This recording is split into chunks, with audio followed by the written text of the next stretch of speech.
Monsieur le Président de la République, Félix-Antoine Tshisekedi, bonsoir. Bonsoir, Christian Lussakweno. Bonsoir, Monsieur Baudouin Mbaweti. Merci d'avoir accepté de nous accorder de votre précieux temps, votre séjour annoncé comme médical. Alors, on entre dans le vif du sujet. Vous êtes parti de Kinshasa un peu à la surprise générale. Votre service de communication a annoncé quelques problèmes médicaux. Comment allez-vous?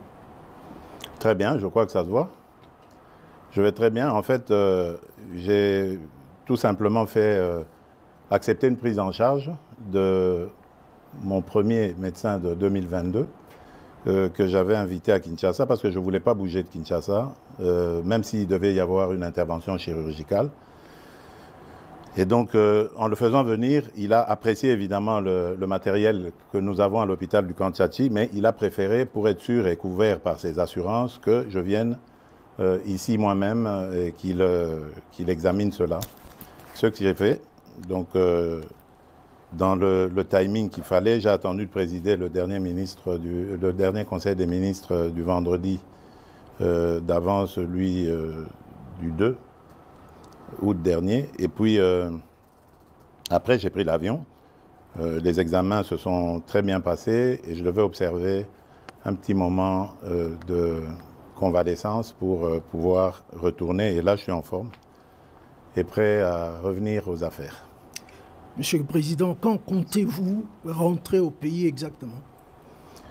Bon, le plus tôt possible. Vous le saurez très, très bientôt. Vous êtes totalement rétabli donc?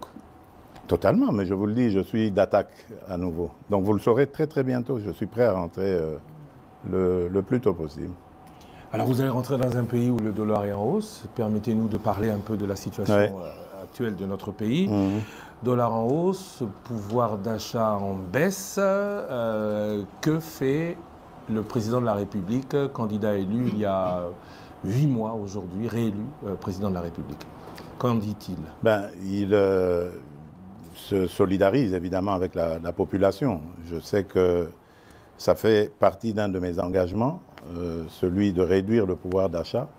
Et la Première ministre, Madame Judith Souminois, est très très bien outillée et instruite pour faire face à ce genre de choses. Hier, il y a eu la commission ECOFIR qui s'est réunie sous la présidence du vice-premier ministre, ministre de l'économie, M. Moukoko Samba, et qui a pris un train de mesures qui, je suis certain, vont baisser la tension sur les marchés.